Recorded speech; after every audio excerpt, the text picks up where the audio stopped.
Good morning, students. So in our previous class, I have provided you the formulas of trigonometrical ratio. आपको मैंने various formula लिखवाए थे, sin theta, cos theta, इन सब के मैंने आपको formulas provide किए थे. मैंने आपको एक right angle triangle बताया था कि जब भी आपको sin theta या cos theta ये सब calculate करना है, तो हमेशा एक right angle triangle दिया हुआ होता है और उसके according ही आपको इन सारे values को calculate करना रहता है. ठीक है?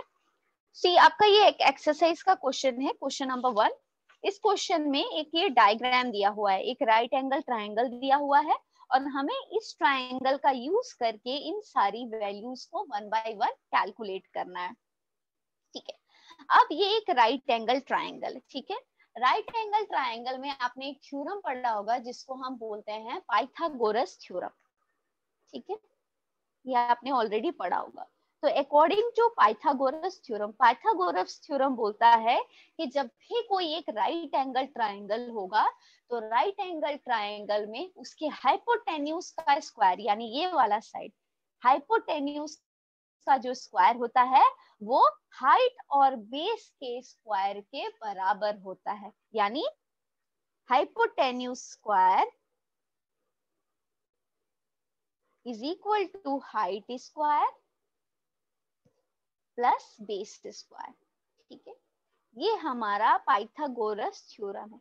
इसी फॉर्मूला का यूज करके कई बार होगा कि क्वेश्चन में हाइट दिया होगा, बेस दिया होगा, हाइपोटेन्यूज नहीं दिया होगा तो हम हाइपोटेन्यूज कैलकुलेट कर लेंगे, या हाइट हाइपोटेन्यूज दिया है, बेस नहीं दिया है तो हम बेस कैलकुलेट कर लेंगे. इन तीनों, ये पूरे हाइपोटेन्यूज, हाइट और बेस का रिलेशन है. अगर इनमें कोई भी दो चीजें दी हो तो हम तीसरी को एग्जैक्टली कैलकुलेट कर सकते हैं. नाउ सी, हमारा जो ये फर्स्ट फिगर है, यहाँ पे हमारे पास हाइपोटेन्यूज दिया है जो कि किसके बराबर है, 15 के बराबर. राइट एंगल ट्रायंगल है, इसका बेस कौन सा पड़ रहा है, ये 12 बेस दिया हुआ है.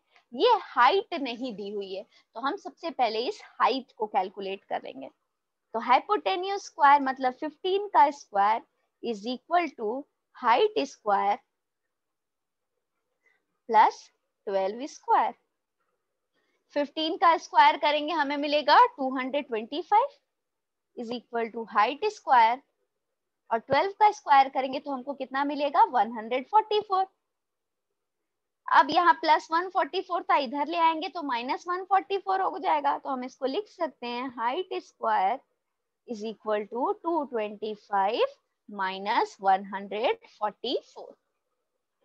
ठीक है, जैसे ही आप 225 में से 144 माइनस करोगे आपको एक वैल्यू निकल के मिल जाएगी, दैट इज 81.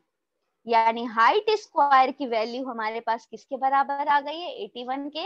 तो हाइट किसके बराबर हो जाएगा, अंडर रूट 81 के. तो हमें क्या मिलेगा, प्लस माइनस 9.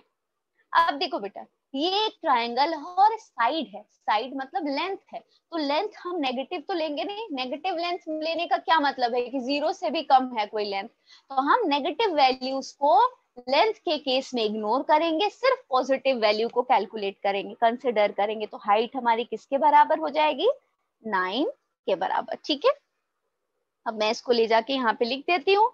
मेरा आ गया हाइट 9 के बराबर मेरा हाइट आ गया है. अब हमें इस क्वेश्चन में क्या कैलकुलेट करना था, साइन थीटा. साइन थीटा का मैंने आपको फॉर्मूला लिखवाया था. साइन थीटा किसके बराबर होता है,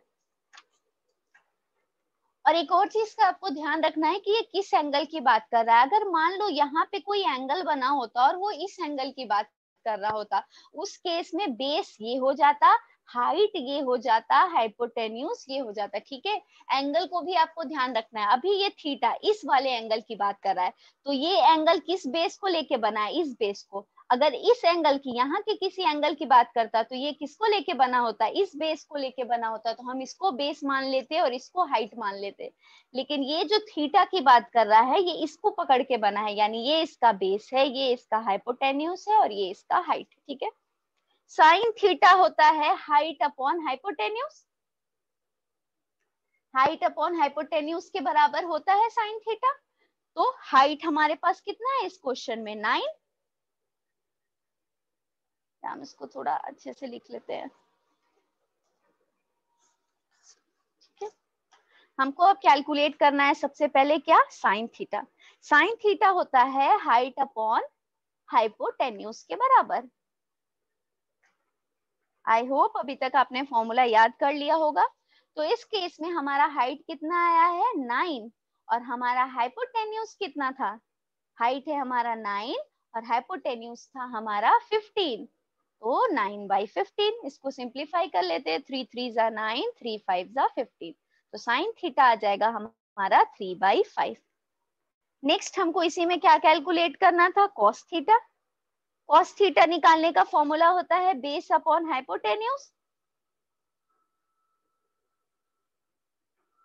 इस क्वेश्चन में हमारे पास बेस क्या दिया हुआ है, ट्रायंगल के पास फिर से चलते हैं। बेस है हमारा 12 और हाइपोटेन्यूज हमारा दिया है 15, यानी 12/15। 3 4 जा 12, 3 5 जा 15, तो हमारा आंसर आ जाएगा 4/5। नेक्स्ट हमको कैलकुलेट करना है इसमें tan थीटा। tan थीटा किसके बराबर होता है, हाइट अपॉन बेस के। हाइट हमारा कितना है 9 और बेस हमारा कितना है 12। 3 3 जा 9, 3 4 जा 12, तो हमारा आंसर क्या हो जाएगा 3/4 के बराबर। नेक्स्ट हमको कैलकुलेट करना है cot थीटा। cot थीटा किसके बराबर होता है, बेस अपॉन हाइट के बराबर होता है। बेस दिया है हमारा 12 और हाइट है हमारा 9, तो 3 4 जा 12, 3 3 जा 9, हमारा आंसर हो जाएगा 4/3। बहुत सिंपल है, सिर्फ आपको फॉर्मूलाज याद होने चाहिए। नेक्स्ट हमको इसमें कैलकुलेट करना था सेक थीटा। सेक थीटा का फॉर्मूला होता है हाइपोटेन्यूज अपॉन बेस। अब हमारा हाइपोटेन्यूज क्या है 15 और हमारा बेस क्या है 12, तो 3 5 जा 15, 3 4 जा 12, तो हमारा आंसर आ जाएगा 5/4।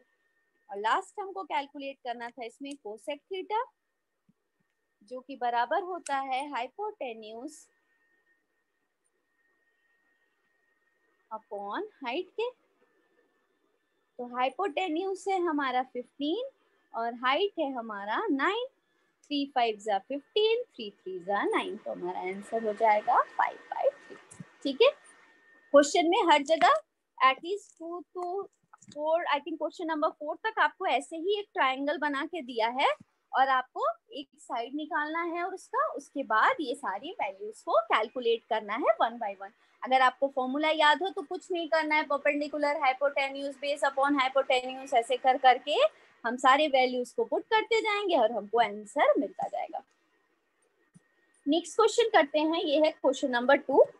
ठीक है, ये क्वेश्चन नंबर दिया है हमारे पास। इसमें देखो, इसमें दो चीजों की बात कर रहा है, एक जगह बी एंगल की बात कर रहा है और एक जगह सी एंगल की बात कर रहा है। यानी इसमें कहीं ना कहीं हमको दो तरीके के बेस और हाइपोटेन्यूज मिलेंगे। ठीक है, जब ये बी एंगल की बात कर रहा है, ठीक है, बी एंगल किसको पकड़ के बना है, इस हाइपोटेन्यूज और इसको पकड़ के बना है, इस बेस को। तो जब सिर्फ बी एंगल की बात करेगा तो हम इसको बेस मानेंगे। ठीक है, जब एंगल बी की बात करेगा यानी साइन बी कॉस बी जो भी बात करे, जिस भी में बी की बात होगी तो बी किस बेस को पकड़ के बना है, इस वाले बेस को पकड़ के बना है बी। तो बी का ये बेस होगा, ये हाइपोटेन्यूज है और ये परपेंडिकुलर है। लेकिन जब सी की बात होगी तो सी के टाइम में सी किसको पकड़ के बना है, इन दोनों को पकड़ के बना है। तो ये तो ऑलरेडी हाइपोटेन्यूज है, तो हाइपोटेन्यूज तो चेंज होगा नहीं, ये हमारा बेस बन जाएगा और ये हमारा हाइट बन जाएगा। ठीक है, जब बी की बात करेंगे तो बी इस हाइपोटेन्यूज कॉमन है, बेस और हाइट चेंज हो रहा है। ठीक है, हाइपोटेन्यूज ये है, ये वाला जो एंगल बी है यहाँ पे बना है, तो ये इस बेस को पकड़ के बना है। तो जब बी के बारे में बात होगी तो ये वाला बेस कहलाएगा, और जब सी के बारे में बात होगी तो हाइपोटेन्यूज ये है, बेस ये है, तो इसको लेके बात होगी।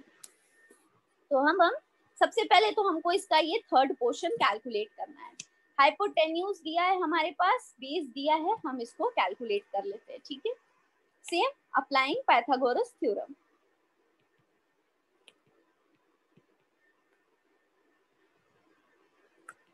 सेम पाइथागोरस थ्योरम यूज करेंगे। पाइथागोरस थ्योरम क्यों बोलता है? हाइपोटेन्यूज का जो स्क्वायर होगा वो किसके बराबर होगा? Base square plus height square के बराबर होगा। आप दोनों ही केस में देखो, हम हाइपोटेन्यूज को चेंज नहीं कर रहे हैं। हाइपोटेन्यूज हमारा सेम है, ये हमारा हाइपोटेन्यूज है, जो सबसे बड़ी साइज होती है वो हाइपोटेन्यूज है। तो ये हमारा हाइपोटेन्यूज है, ये हमको पता है।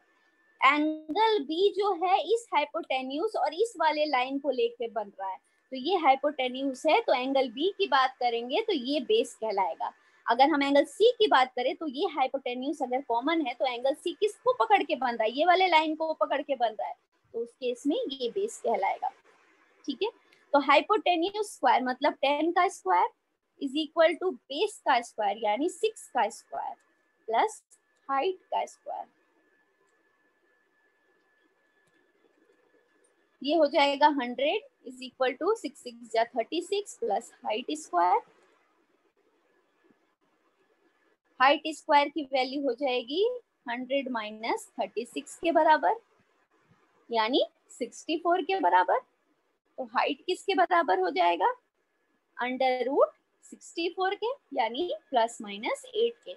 सेम लेंथ की बात हो रही है, साइड का लेंथ का मेजरमेंट है, तो हम नेगेटिव वैल्यू को इग्नोर करेंगे, सिर्फ पॉजिटिव वैल्यू लेंगे और ये आएगा हमारा 8। अब हमारे तीनों साइड आ चुके हैं। एंगल हमारे पास दिया हुआ है, किस एंगल का हमको कैलकुलेट करना है। पहला है हमारे पास question sine B. Sine B क्या होता है? साइन क्या होता है? Sine is equal to height upon hypotenuse.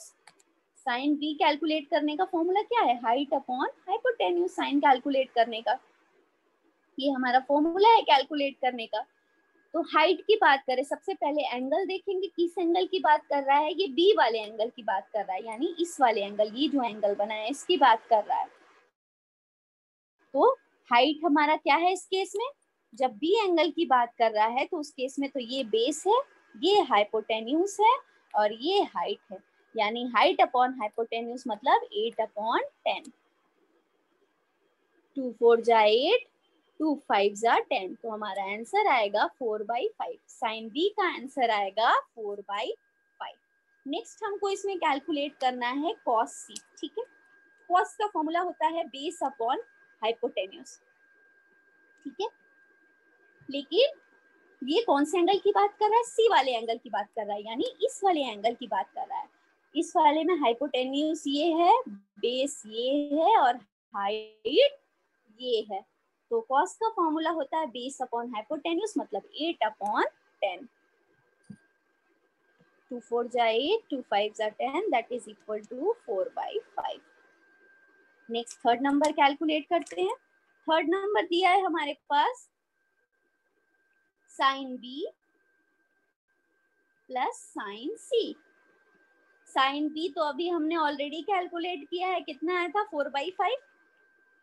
और साइन सी किसके बराबर हो जाएगा? साइन कैलकुलेट करने का फॉर्मूला तो सेम है, हाइट अपॉन हाइपोटेन्यूज, लेकिन ये सी वाले एंगल की बात कर रहा है। तो सी वाले एंगल में हाइपोटेन्यूज ये है और हाइट क्या है? ये है, तो 6 अपॉन 10। 2 3 जा 6, 2 5 जा 10, तो हमारे पास आ जाएगा 4/5 plus 3/5, that is equal to 4 plus 3/5, 7/5। Next number 4। Number 4 में हमको कैलकुलेट करना है sine B cos C plus sine C cos B. ठीक है, साइन बी तो हमने ऑलरेडी कैलकुलेट किया है, क्या आया था हमारा? 4/5। कॉस सी भी हमने कैलकुलेट किया है, जो कि आया था 4/5 प्लस साइन सी। साइन सी अभी हमने कैलकुलेट किया है, कितना है हमारा? 3/5। कॉस बी हमने कैलकुलेट नहीं किया है, तो कॉस बी कैलकुलेट कर लेते हैं। कॉस को कैलकुलेट करने का फॉर्मूला होता है बेस अपॉन हाइपोटेन्यूज। ये है हमारा बी, तो बेस है हमारा 6 और हाइपोटेन्यूज है 10, 6/10। 2 3 जा 6, 2 5 जा 10, तो यहाँ हो जाएगा हमारे पास 16/25 और ये हो जाएगा हमारा 9/25। सॉल्व कर लेते हैं। 25 तो कॉमन है, 16 + 9 that is equal to 25/25 cancel out हो जाएगा, आंसर आएगा हमारा सिर्फ 1। ठीक है, सिर्फ एंगल्स का आपको ध्यान रखना है कि किस एंगल की बात कर रहा है। ये जो भी राइट एंगल ट्राइंगल होगा उसका हाइपोटेन्यूज हमेशा फिक्स होगा, हाइपोटेन्यूज नहीं चेंज होगा, लेकिन बेस और हाइट एंगल के अकॉर्डिंग चेंज हो रहा है। जैसे जब हम एंगल बी की बात कर रहे हैं तो एंगल बी कौन से जगह पे बना है, कौन से लाइन को पकड़ के बना है, इस वाले लाइन को पकड़ के बना है, तो ये बेस होगा, ये हाइट है, और हाइपोटेन्यूज तो सेम है, वो चेंज नहीं होता है। अगर इस C की बात करें तो C को पकड़ के ये वाला जो लाइन है, ये तो हाइपोटेन्यूज पहले से है, ये बेस हो जाएगा और ये हाइट हो जाएगा। ठीक है, सो और भी क्वेश्चंस मैंने आपको सॉल्व करके प्रोवाइड किए हैं, आप उसको अच्छे से गो थ्रू करना। In next class we will solve some more question, and if there is any query then you have to text me. Okay, thank you.